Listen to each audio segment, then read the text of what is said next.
Hello दोस्तों, अब हम शुरू करेंगे क्वेश्चन 3 एक्सरसाइज 8.1 का। ध्यान से पढ़ेंगे। क्वेश्चन क्या कहता है? क्वेश्चन कहता है कि diagonal AC of parallelogram ABCD bisect angle A। ये एंगल A को बाइसेक्ट करता है, यानी कि ये this part is equal to this part. इसको 1 ले लेते हैं, इसको 2 ले लेते हैं, तो 1 इज इक्वल टू 2।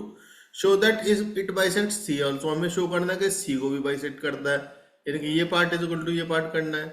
और साथ साथ करना, हमें प्रूव करना है कि ABCD is a rhombus. Very simple, सीधा सॉल्व कर देते हैं। इसमें गिवन की जरूरत नहीं है, यहाँ लिख देते हैं। गिवन है हमारे पास ABCD इज ए पैरेललोग्राम। जब हम ABCD इज ए पैरेललोग्राम लिखते हैं तो हमें पैरेललोग्राम की सारी प्रॉपर्टीज ध्यान रहनी चाहिए। पैरेललोग्राम की पहली प्रॉपर्टी है कि अपोजिट साइड्स पैरेलल होती है। तो टू प्रूव, इसको एंगल 3 कर देंगे, इसको एंगल 4 कर देंगे। To prove angle 3 is equal to angle 4 and ABCD is a rhombus. Short form होती है RBS, ठीक है। प्रूफ वो ये कहता है कि ABCD से पैरेललोग्राम, तो since ABCD is a parallelogram, therefore AB parallel CD and BC parallel AD।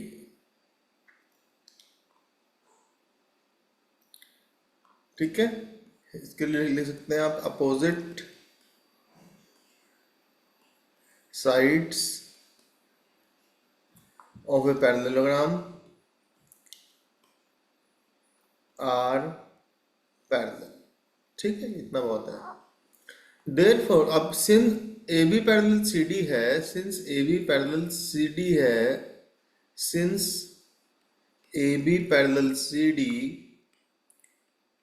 and AC is a transversal and AC is a transversal, therefore transversal, therefore angle 1 is equal to angle 4। Sir ये कैसे हो गया? Angle 1 is equal to 4 ऐसे हुआ बेटा, ये AB और CD के ऊपर है और ये इंटीरियर अल्टरनेट एंगल है। इंटीरियर अल्टरनेट एंगल, ठीक है। अब हम क्या करेंगे? अब हम लेंगे BC parallel AD। Since BC parallel AD,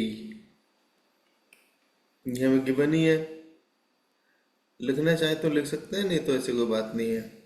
given therefore angle BC है ना, तो AD, तो therefore angle 2 is equal to angle 4।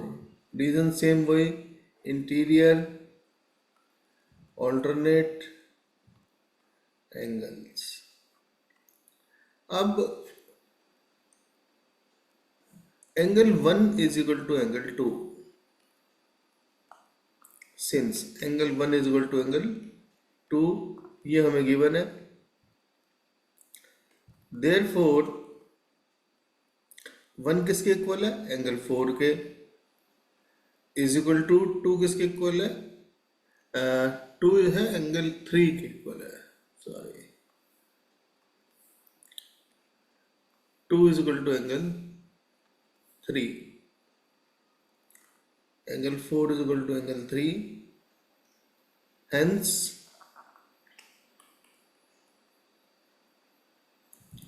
AC bisects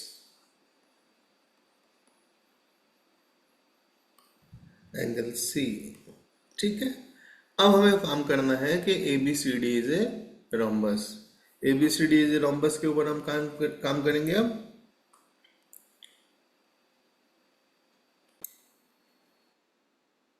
अब देखिए, अब हमें प्रूव करना है कि ABCD is a rhombus.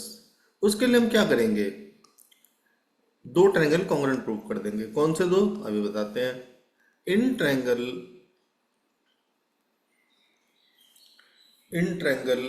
ABC and triangle, ये ट्रायंगल है ADC।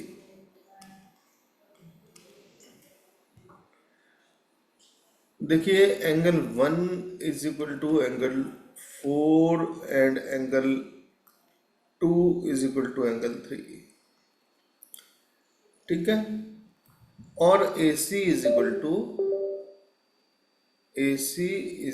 टू AC, ये कॉमन है। Therefore triangle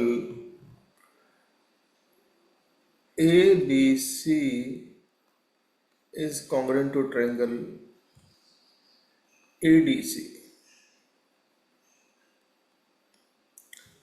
Therefore, AB is equal to AD. ये हुआ किससे, ASC से। AB is equal to AD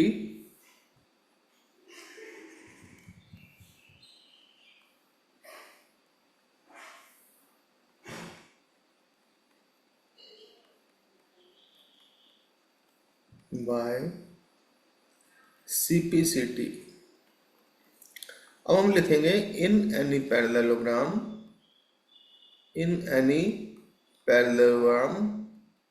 if two consecutive sides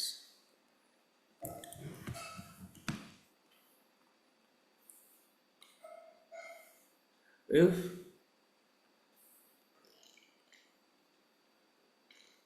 two consecutive मतलब लगातार, consecutive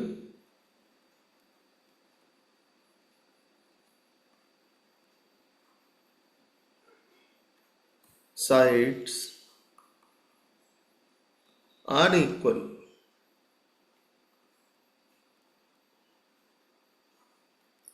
then it is a rhombus। तो hence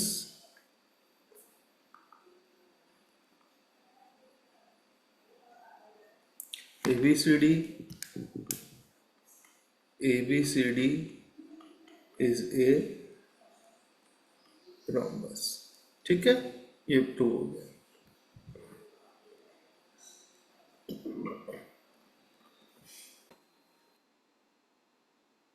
हेलो स्टूडेंट्स, अब हम करेंगे क्वेश्चन नंबर 4 एक्सरसाइज 8.1 का। क्या कहता है, पहले हमें ध्यान से देख लेना चाहिए कि ABCD एक रेक्टेंगल है। ABCD रेक्टेंगल है तो उसकी क्या प्रॉपर्टी होती है कि वो अपोजिट साइड इक्वल होती है और पैरेलल होती हैं। बिल्कुल ठीक है जी। उसमें जो AC है वो एंगल A को और एंगल C को बाइसेक्ट करता है, यानी कि angle 1 is equal to angle 2 and angle 3 is equal to angle 4। हमें शो क्या करना है, ABCD इज स्क्वायर। कैसे करेंगे हम इसको, सीधा प्रूफ ही लिखता हूं। वेरी सिंपल, पिछले क्वेश्चन की तरह इसमें एंगल ADC को कॉन्ग्रुएंट प्रूव करेंगे एंगल ABC के। In triangle ABC and triangle ADC, ABC और triangle ADC, angle 1 is equal to angle 2 and angle 3 is equal to angle 4। ये हमें गिवन है, ये हमें क्या है, गिवन। और BD is equal to BD,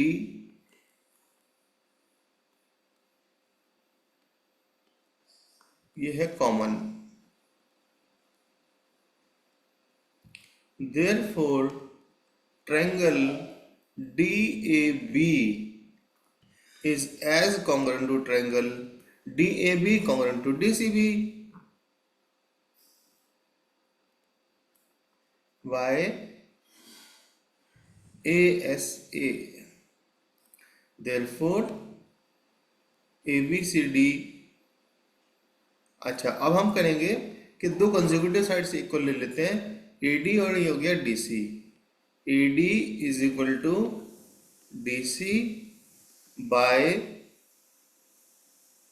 CPCT। अब ये देखो दोनों ये कंसेक्यूटिव साइड है, AD और BC जो है ये कंसेक्यूटिव साइड है। जब एक रेक्टेंगल में दो कंसेक्यूटिव साइड इक्वल होती हैं तो वो स्क्वायर होता है। तो since in any rectangle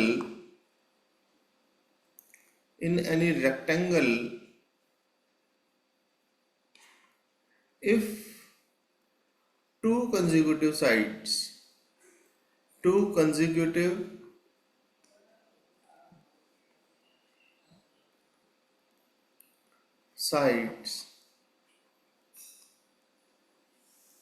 are equal,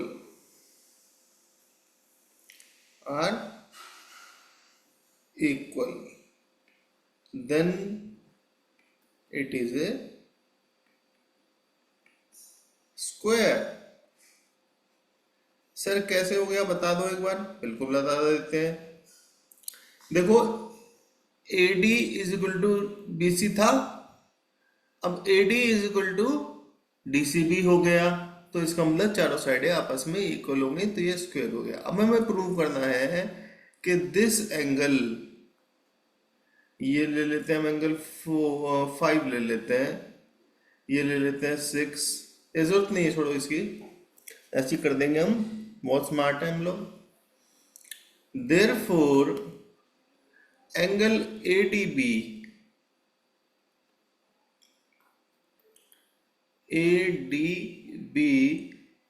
is equal to BDC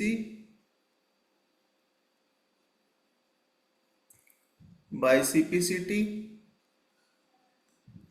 and,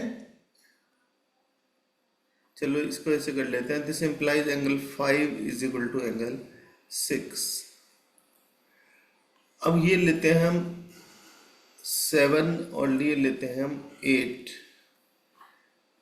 angle 5 is equal to angle 8, interior opposite angles of parallel lines, angles of parallel lines। Angle 6 is equal to angle 7, reason वही रहेगा। अब this implies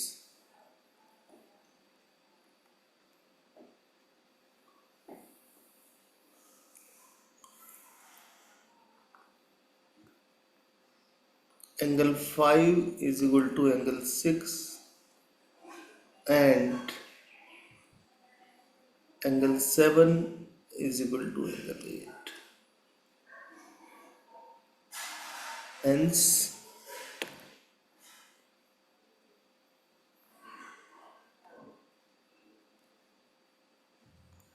BD bisects